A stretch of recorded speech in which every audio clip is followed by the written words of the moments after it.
Dear friends, welcome to EPG Pathshala program. I am Professor Ajmer Singh Malik from Department of Public Administration, Kurukshetra University, Kurukshetra. I am here for delivering a lecture on ethics in administration.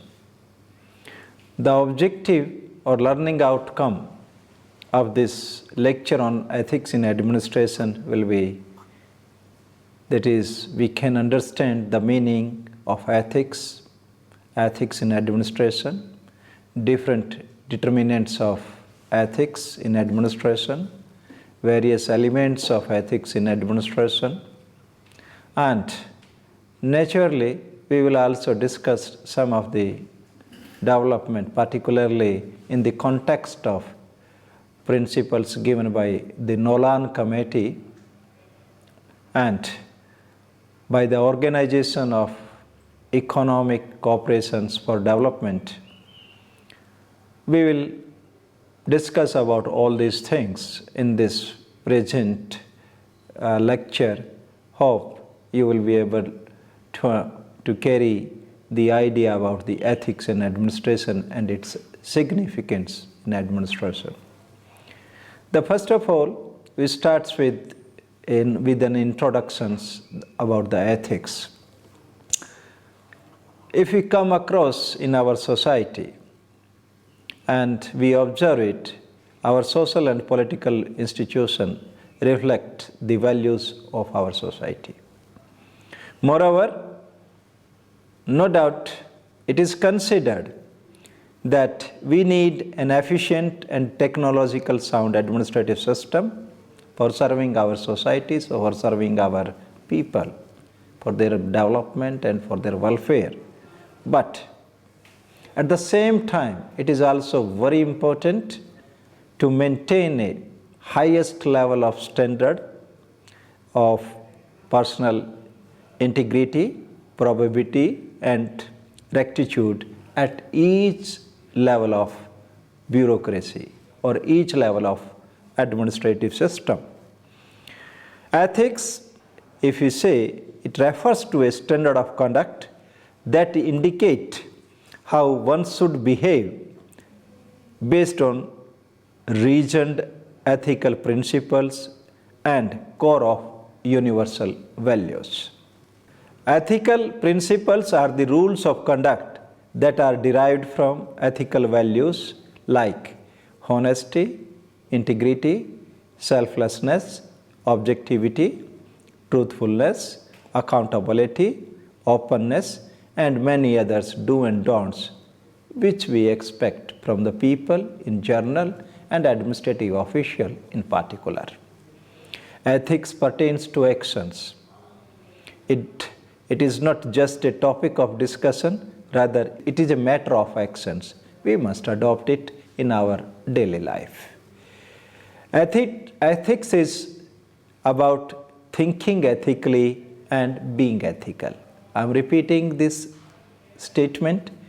Ethics is about thinking ethically and being ethical. Means our ethics must reflect from our action, from our behavior pattern, from our interactions with the people in the society. Normally, it is considered ethics and good governance support each other. I am not saying that those are interrelated with each other, rather they are supportive to each other. Without ethics, good governance cannot be expected, and if there is not good governance, naturally it is difficult to maintain ethics in the social life as well as in the administrative systems.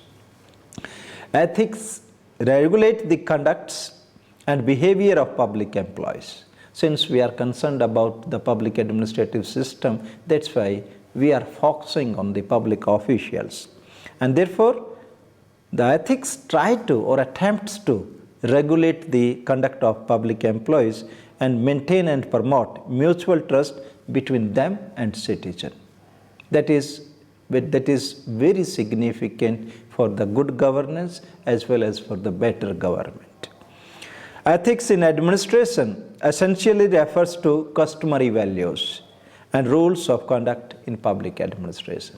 I'm again explaining it, that the customary values of the society, and particularly rules framed in public administration, those are as per the ethical values of the society, and that should be adhered by the public officials in the interest of good governance, or to serve the people with the cause. Now we turn to the specific meaning of what is ethics. It is somewhat philosophical. The discussion is somewhat philosophical, but I'll try to explain all these things in simple sentences. Like first of all, we start with the word ethics is derived from a Greek word, ethos, which means way of living.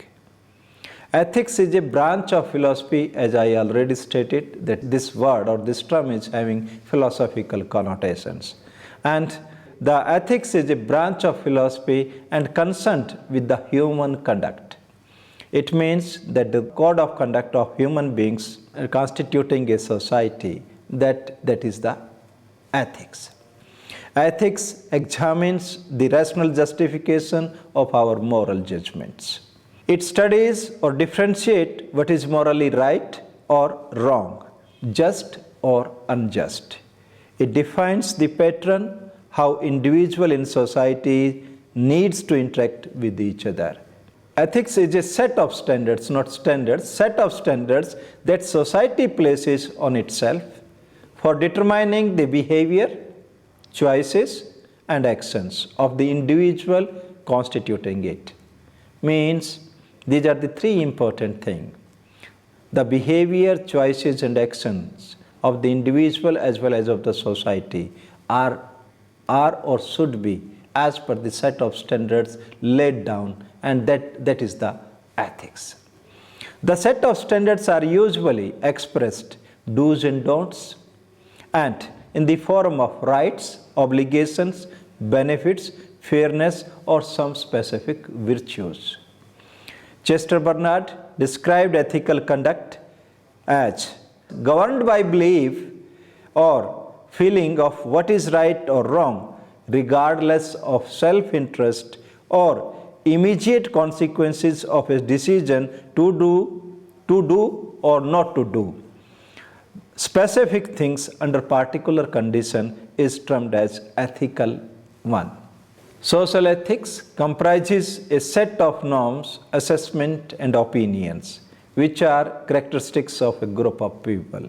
Means social ethics, we are trying to bring it to the society. It comprises of set of norms, assessment, and opinions, which are characteristics of a group of people.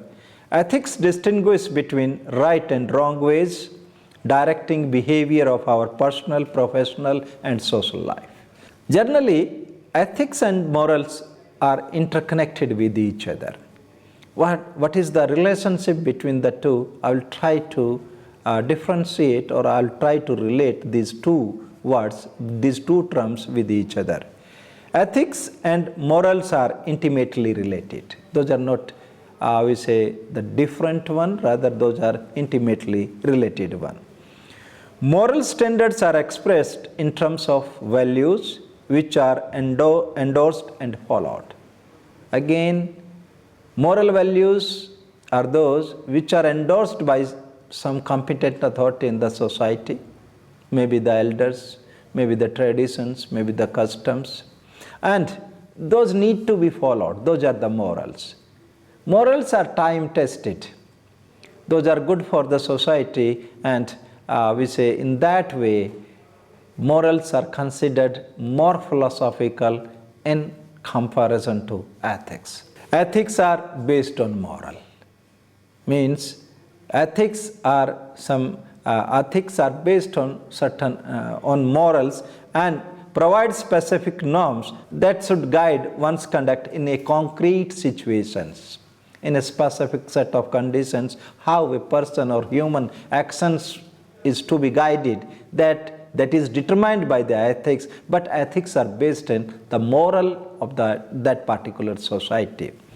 As governance involves numbers of stakeholders, governance or the public administrative system, what you call it, there are number of stakeholders. There may be the government, there may be the political leadership, there may be the citizens, there may be certain agencies delivering the services, there may be many kinds of the stakeholders, and each stakeholder is interacting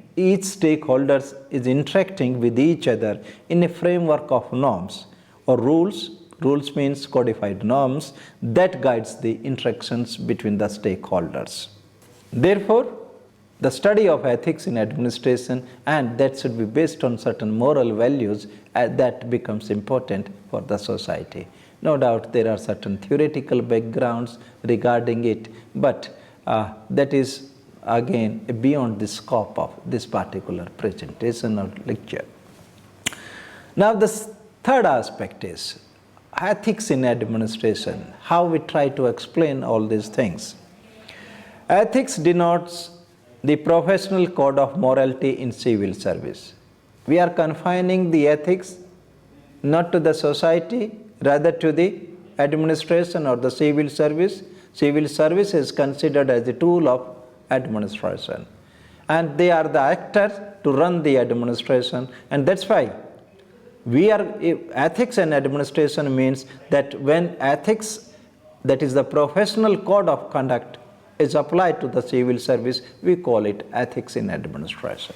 They constitute moral character of the civil servants. Since the ethics are based on moral, therefore the ethics constitutes the moral characteristics of the civil service or the civil servants.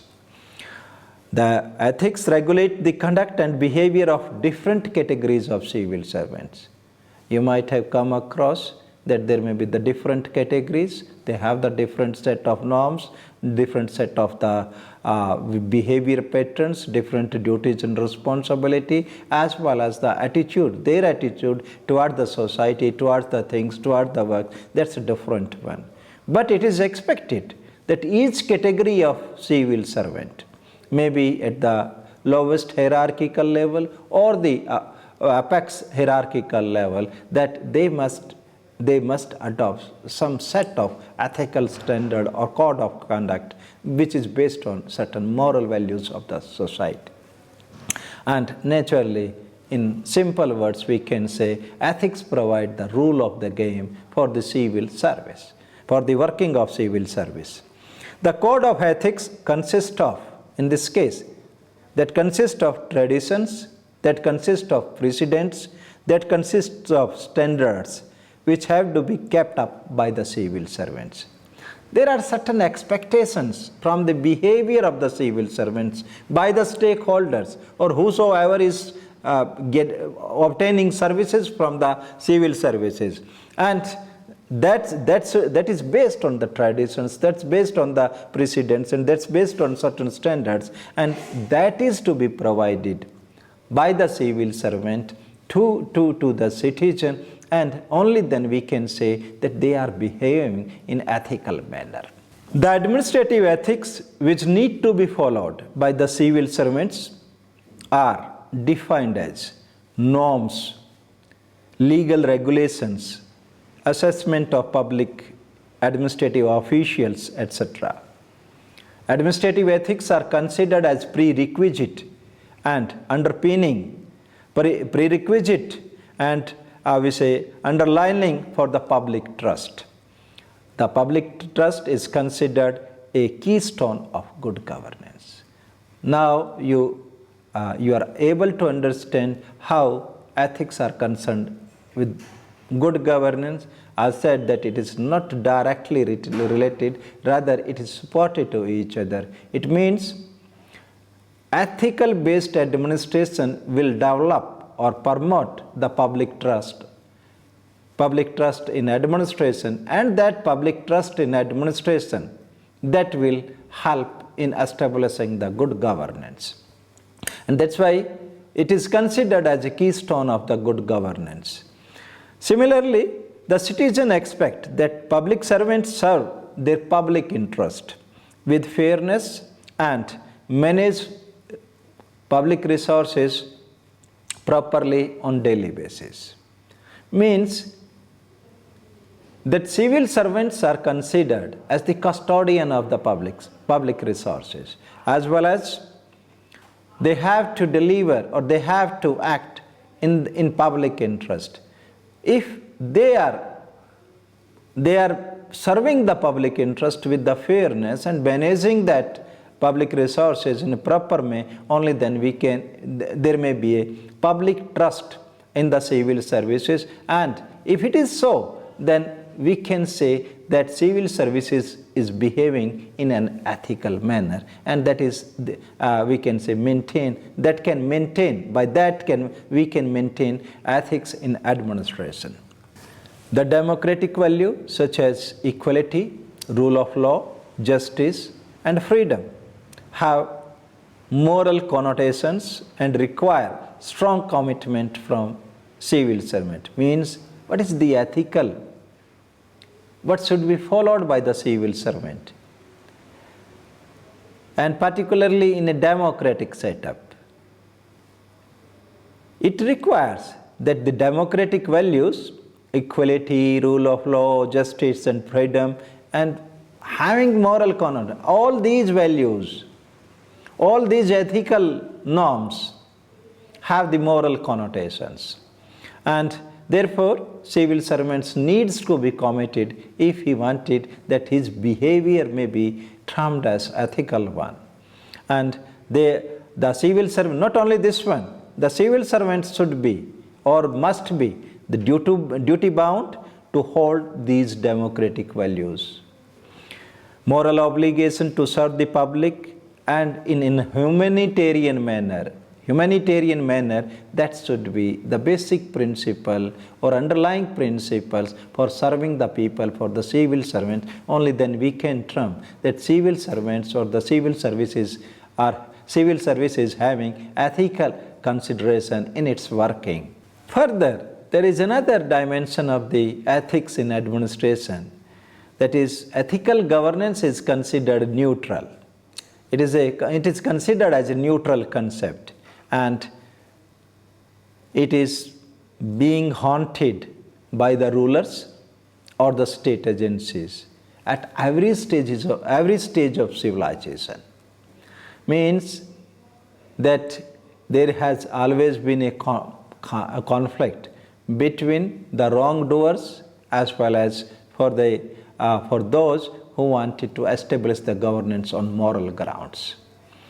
Moreover, there is a rather, despite all these odds, that there is a tendency towards the immoral things as well as a quest for the moral governance. There is in this quest, in this struggle, or in this kind of the interactions, we say there is a broad consensus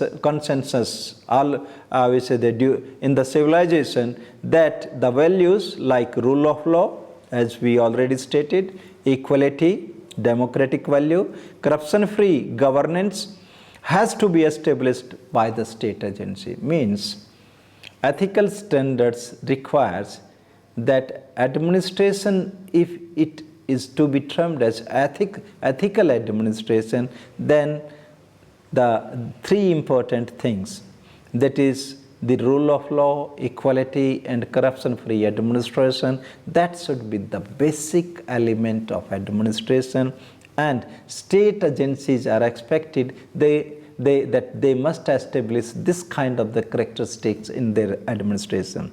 Not only this one, that civil service efforts essentially need to be pursued in achieving those goals, those stated goals, that is rule of law, equality and corruption-free administration. Paul H. Appleby, in his book Morality and Administration in Democratic Government, again I am restating this, Paul H. Appleby, in his book Morality and Administration in Democratic Government, preferred the expression morality to ethics. Means he wanted to substitute this word ethics in administration with morality in administration, because he considers that morality and administration cannot be separated. According to him, it is essential for the better government, and morality can be ensured in administration by patience, one thing, by patience, honesty, loyalty, cheerfulness, courtesy, and like other things. I am again repeating it, that morality can be ensured in administration by patience, by honesty, keeping loyalty, cheerfulness, courtesy, and like other things. And that's why if referred. Because all these virtues, these are the virtues. These are not the code of conduct. These are something which is there in the plasma of a person, plasma of the civil servant. These are the things which are at the heart of the civil servant. If the civil servant is possessing these virtues, then administration will be more ethical and it is based on moral values. He listed certain attributes for a moral administrators. What are those attributes? What are those qualities required to be there in the administrators or the civil servant? Number one, there should be a sense of responsibility in the civil servant or the administrator. Number two, he should be skillful in communication and personnel administration. Number three, he must have the ability to cultivate and utilize institutional resources. Number four, he must be willing to engage in problem solving and work with others as a team. If you are working alone, and we say even if you are bringing the results and not taking others along with you, then your efforts cannot be considered as a moral one, because human beings are considered that they should work together for the betterment of their life. Number five, that the administration must have personal confidence to initiate new ideas. New ideas come when you think something morally.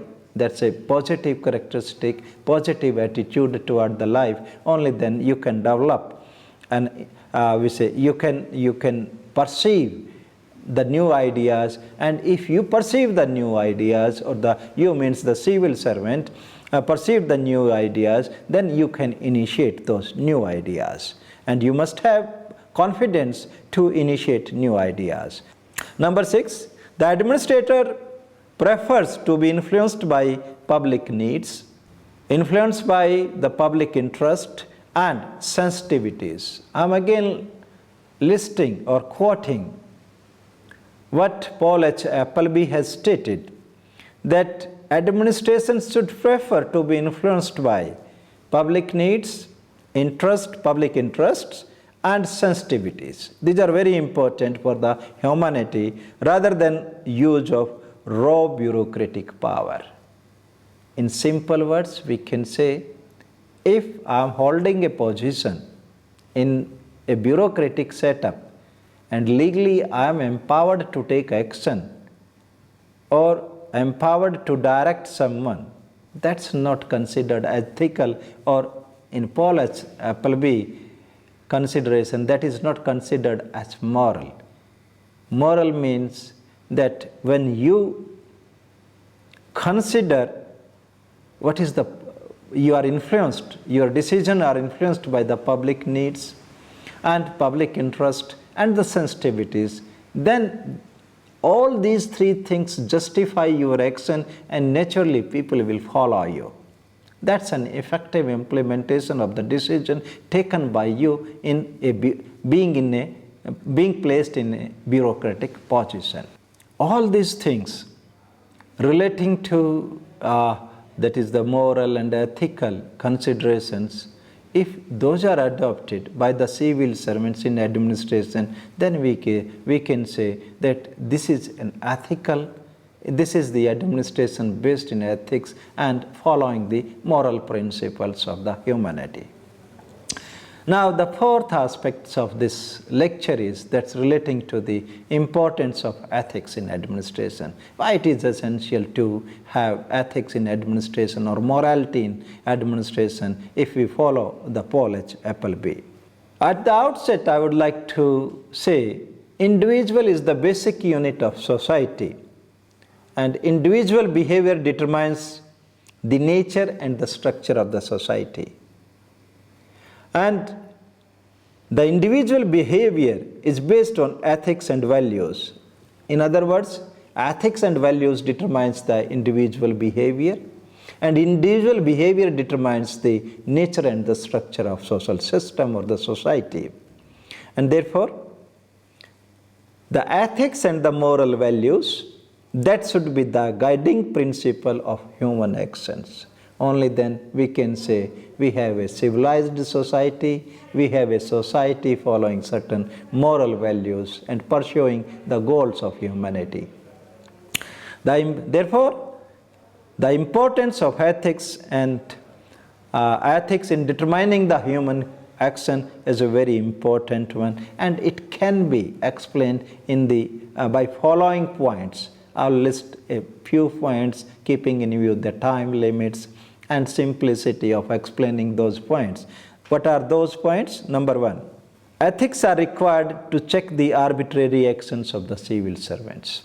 Take for example, if a person believes in some morality and he is an administrator or the civil servant, in that circumstances, his conscience will not allow him to take such actions which are considered to be arbitrary and against the humanity. He will behave in an ethical manner as per the rules and regulations and as per the code of conduct of the society or the professional code of conduct as required by him.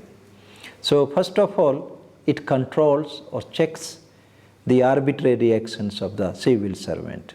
Number two, it promotes the sense of administrative responsibility. The sense of administrative responsibility, the ethical principles or the guidance which guides the behavior of the civil servants, they ask them. They guide the code of conduct or the ethical values guide them that you have to perform your responsibility in such a manner you are responsible. Take for example, we say, suppose it is although related to the US administration and relating to that era when US was dominating the whole of the world in all sphere of activity because of their because of their certain social, economic, political and defense powers. And the position, the topmost position, president and his secretary, the appointment to the civil service in US, that is not considered important in the sense that they will run the administration of United States, rather that the topmost position will run the administration of whole of the civilization. This is the realization of this importance, that's a very great one. And it cannot be realized if your actions, your behavior pattern is not based on certain value system.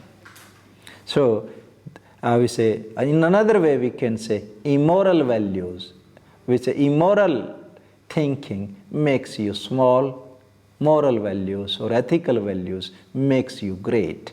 And that's why naturally the great persons have the greater responsibility, they realize it. It is not for US, it is not for you and me, it is for all.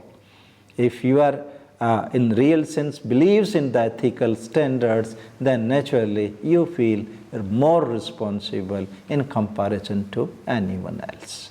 That's why it promotes the sense of administrative responsibility among the civil servants. Ethical values attempts to establish and promotes the good relationship between citizen and civil service. Naturally through the public trust, confidence building, They will participate and interact freely, openly, without any hesitation. So that's why it is essential for that. Ethical standards preserves and promotes social well-being, public interest and common good. This is a simple aspect, you can understand it very well. Then number 5 is ethical values attempts to control the part of administrative powers and administrative discretions which cannot be controlled by the formal legal framework of the system. Just try to understand this thing, that each and every action or the behavior pattern of the civil servant, particularly who are at the apex position of administration, cannot be translated into rules and regulations, cannot be translated, cannot be laid down in the form of certain legal framework. Naturally, keeping in view the context of the situation, keeping in view the facts of the case, administrative discretions and the administrative authorities provided to the official, to the concerned official, to take the right kind of the decision which is in public interest. So that cannot be controlled. But if the behavior is guided by the ethical consideration, then this part of administrative authority, administrative power or administrative discretion can be controlled very easily, very effectively, and that is also in the interest of the society. Then it improves the efficiency and effectiveness of administrative process. Number 7, it strengthens the legitimacy and credibility of the public administration. Naturally, if it is based on that, that will promote the public trust, and if public trust is there, naturally people will appreciate the administration, and if they appreciate the administration, naturally the legitimacy as well as the credibility of the public administration increases. And lastly, it fosters and maintains high morals among the categories of the civil servant. And they feel more confident. They provide the administrative leadership required for the progress of the nation, for the progress of the society, for the well-being of the society. So these are some of the, the salient features, or we can explain the importance of this ethics in administration, which is very important for that. The importance of ethics in administration. Now, the next aspect of ethics in administration is determinants of ethics in administration. The determinants are classified. Normally, these are classified into 5 categories. What are those? Number 1, historical factors. Normally, it is experienced or it has been witnessed in the history. If a society is tolerant to immoral acts, those are subjected to certain kinds of the control. And naturally, those society could not progress very much. But they will not maintain ethical standards in their working, in their behavior pattern. But at the same time, if the societies which are dignified societies and they didn't tolerate the immoral activities, naturally they progressed and dominated. The precedents and the traditions of each and every society that determines what kind of the ethics or extent of the ethics and will be followed by ethics will be followed by the people in administration or by the civil servant in administration. Then another category of determinants are socio-cultural factors. Socio-cultural factors, when we talk about these in a very summarized way, the family, the education of the people, and honesty, ethics, and the mindset. I listed many things. Again, I am repeating all these things: family, education, honesty, ethics, and mindsets. That determines that determines the nature or quality of administration. All these 5 factors that determines the ethics or the level of ethics or the moral values we adopt in our system. There are certain countries which are not educated, which are not having good family system, which are not following the honesty, and the mindset is different one. They could not progress. They do not have that kind of ethical consideration in administration. So, there are the different society having the different level of ethics in their administration, all because of their family system, their education system, honesty level, and their mindset. The third thing is, the third categories of determinants are legal and judicial factors. What are these and how they ensure ethics in administration? First of all, no doubt, it cannot be expected that everyone in the society will behave in ethical manner or it will follow the moral values. There are wrongdoers as well as right kind of people in each and every kind of society. Naturally, the people who violates the law or who frames the law or who violates the law, that kind of the things to be scrutinized by an independent institution which we call the judicial institution. But what should be the punitive and what should not be the punitive, that is decided by the legal system of that particular country or that particular society. So, the legal system is at one place, scrutiny of the behavior as per the legal system is another. And the third thing is, when we are scrutinizing it, and the agency responsible for it is the judicial or the quasi-judicial system, if it is not an effective institution, naturally it loosens the control on the wrongdoers. In that circumstances, what will happen?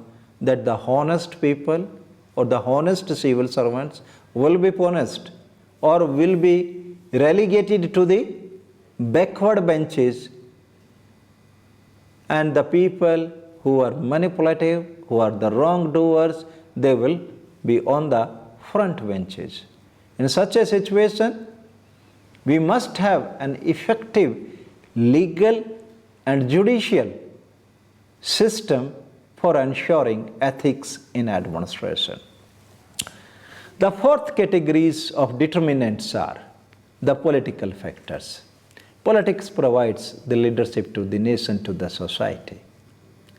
Generally, what the political leader does, what the political leader do, that is followed by the society. They are in real sense determine the manner or pattern of behavior for whole of the society. Naturally, if our political leadership or the political leadership behaves in a responsible manner, in ethical and moral way, then the society will follow them. If they are involved in immoral kind of acts, naturally that will create some chaotic kind of conditions which is not suitable for promoting the ethical consideration in administration. Then the another category, last category, we call it the other factors. There is a list of other factors. And what are that list? So first of all, we have the communication patterns, that we are interacting with each other, the language, way, manners and everything that determines. If we can understand in a very clear language, in a very clear way, then it is, we say, supported to maintain the ethical standards. Then the another important thing is effectiveness of disciplinary actions. Normally, if someone violates the law, since the we say we are concerned with the public bureaucracies or the civil servants. If disciplinary action is not taken against the civil servant who has violated and behaved in immoral manner or unethical manner, then naturally we are allowing them, not allowing them, rather allowing all of the civil service to indulge in such practices. Then another important aspect is ethical standards and value of existing society. Normally we feel, or not normally, we say civil servants do not come from outside, they come from within the society itself. What are the norms? What are the ethical standards? What are the moral values of the society that gets reflected in the civil servants also? If the society is honest, naturally civil servants will also be. There is a chance. If it is not always, there are chances, maximum chances that he will be honest, and vice versa is also true. Then there should be a soundness of the service conditions. This is again very important. As for example, in our country we consider, since the wages are low, that's why the people indulge in corrupt practices. But it is sometimes earlier, now it is not so. But the soundness of the service conditions promote the ethical standards in the civil services. There is soundness of the training programs also, that the training programs conducted for various categories of the civil servant, that is also helpful in maintaining that one. And lastly, attitude of general publics towards the civil servants or towards the public official. When we use the word public official in public administration, it means both elected executive as well as permanent executive, that is the civil servant. How we consider that our civil servant, public officials are, if they are honest, if we consider them honest, naturally it has its impact on them. If we consider them dishonest, naturally it has a negative impact on them. That people are considering in dishonest, better we become dishonest. It may be, I'm not saying this is true, but there are certain impact of such kind of the thinking, and that's why positive attitudes brings positive results and negative attitude brings the negative results. That is only thing we can say here. Next dimension of this, next aspect or next we say component of this lecture is, that is the elements or important aspects of ethics in administration.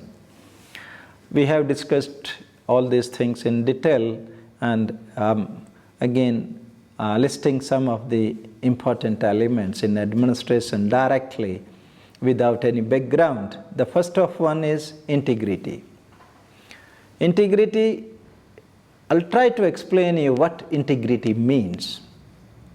Civil servants takes decisions, and those decisions are, if those decisions are based on honesty instead of vested interest, then we can say that the person or the civil servant is having integrity.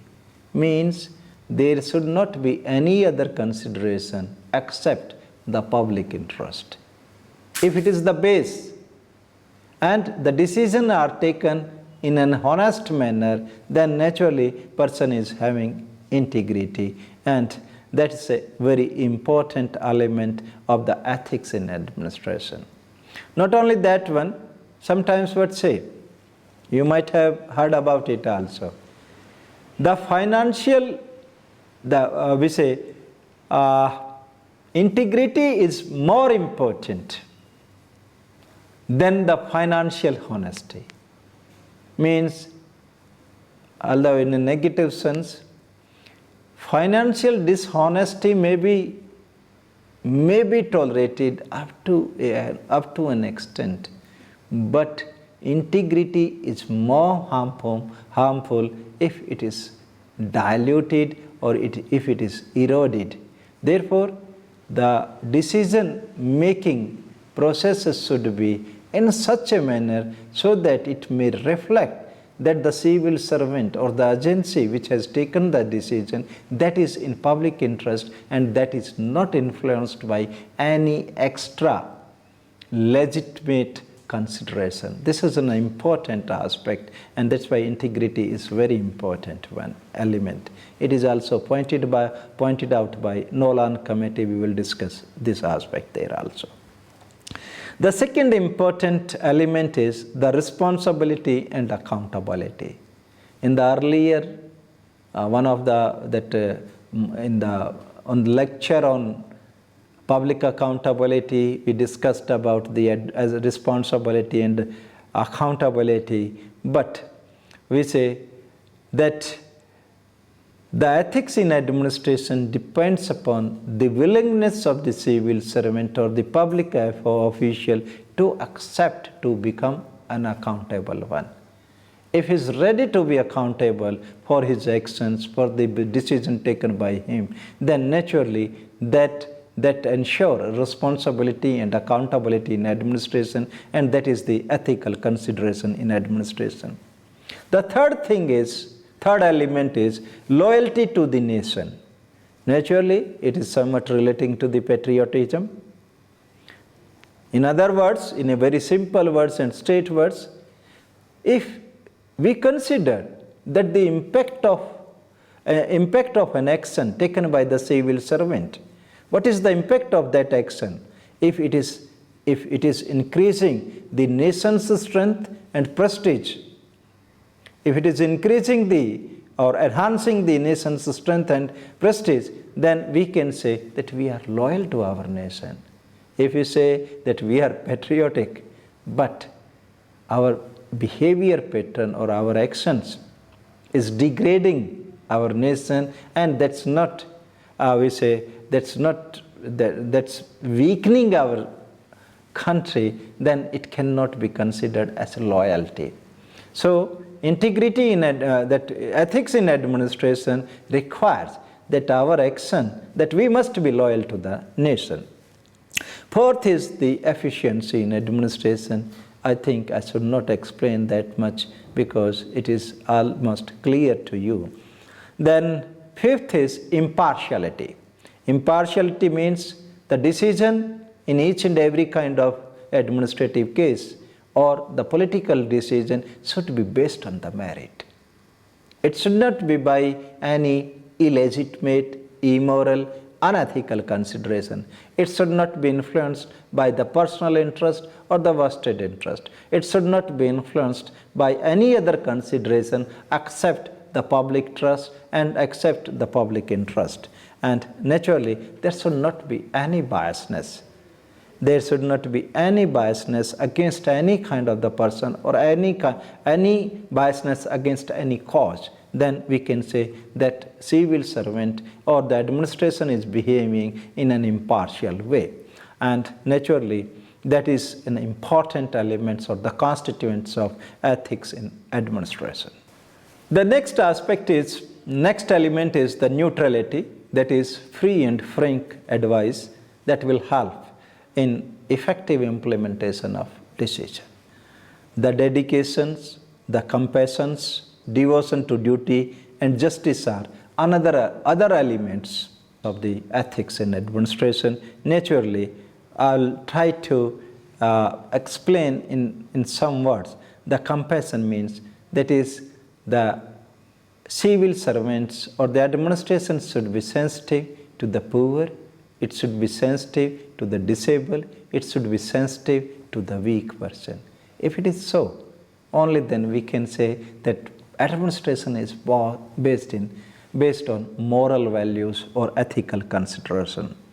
Regarding justice, I would like to say that the principle of equality, the principle of fairness, and that should be the basis for making the decision. Then we can say we are ensuring the justice. So these are the 10 elements which are considered very important for the ethics in administration. We have 2 points relating to this aspect. and we'll try to list all those points. One is the Nolan Committee in Britain on Ethics in Administration. I'm not going in that detail. You refer to the text provided for the purpose, and also the first of the 14 reports submitted by this committee. Here we are discussing the 7 principles which are given by this committee for ensuring ethics in administration, and these are 7 principles. The first is selflessness, means the decision should be based solely on public interest. There should not be any other consideration. Second, integrity. We discussed it earlier in the elements of ethics in administration. The third is the objectivity. Objectivity means there should not be any subjective consideration. Fourth is the accountability. We discussed it earlier. Openness, you understand it very well. Honesty, and lastly, leadership. All the points we have discussed at somewhere during our discussion on the topic, but regarding leadership, I would like to say that Nolan Committee has pointed out that that is the holder of the public offices should promote and support these 6 principles, that is selflessness, integrity, objectivity, accountability, openness, and honesty, and support these principles, and these principles should be supported by the leadership, maybe the administrative leadership or the political leadership. In case of, since these principles are related to the conduct of ministerial conduct, therefore ministerial leadership must support all these principles in administration. Only then we can say the ethics are followed in the administration. And in the last, we have a charter of 8 points that was formulated, or that was given by the Organization of Economic Cooperation and Development. It has evolved 8-point charter. We called it charter. And what are those 8 points? Number 1, political commitment for ethical governance. Very clear. If the polity is not committed for the ethical governance, it cannot be established. The second is creation of effective legal framework. That outdated, outworn legal framework should be replaced by the existing need of the society. Normally, the legal system in each and every country, that gets outdated because the society changes, its needs and aspiration changes, the mode of behavior pattern that changes, and that's why every time we need a updated and sound legal framework if we want to establish just society. Number 3, evolving an efficient accountability mechanism. You understand it very well. Number 4, need for evolving workable code of conduct. Sometimes we frame a code of conduct which cannot be followed. As for example, in our country, we have a provision in the code of conduct of the civil servant that they will accept gift from their family members on certain occasion of certain values, and that value is so minimum that it is not practicable. So we must have, sometimes we maintain such a high standard of ethics which is very hard to perceive. That's why it is essential that we must evolve a workable code of conduct. Number 5, that is professional socialization mechanism, including training. Again, I am repeating it, professional socialization mechanism, that the people or in teamwork, it is essential, because ethics is also to work with the team, to work with others. And in such a circumstances, if we are unable to cooperate with the fellows, with other people in the same field, then in that circumstances we cannot be considered as, our action cannot be considered as ethical one. And that's why professional socialization mechanism is there, and it should be supported by adequate and supportive kind of training systems. Creation of supportive public service conditions means in terms of salary, in terms of incentives, in terms of social security, etc., it should be there. Number 7, that there should be a need for central ethics coordinating committee. We frame it. But generally, ineffective, either there is ineffective coordinating agency or there is an absence of coordinating agency. But although, as for example, in India also, no doubt we have an agency for the central agency for Central Ethics Coordination Committee in the form of Central Vigilance Commissions and some other methods, but it has not been successful in handling the jobs it has with it. And lastly, there should be a need for energetic civil society able to act as a watchdog. Naturally, if the misdeeds are not reported, if public opinion is not generated, if those are not highlighted, naturally that the wrongdoers will feel free to do those misdeeds. Therefore, it should be registered one, and that is there. So, with these 8 points, I would like to sum up this lecture by saying that no doubt every society is passing through certain conflicts. The governance system, particularly in the developing countries, that has been not working as per their moral values, as per their ethical standards. There has always been quest in each and every kind of the country to develop a system where we can establish ethical standards in the working of our civil service or in the working of our administration, particularly in the implementation as well as service delivery system of the government. As we realize that there is a need, naturally we will try to develop that and hope that we will be able to do in our system also. With this, I would like to remind you that for better understanding, for further reading, you please refer to the e-text produced by EPG Pathshala, and the references provided therein. You can also check your performance on the basis of the answers given at the end of the e-text or in the module. Thank you very much for being with us.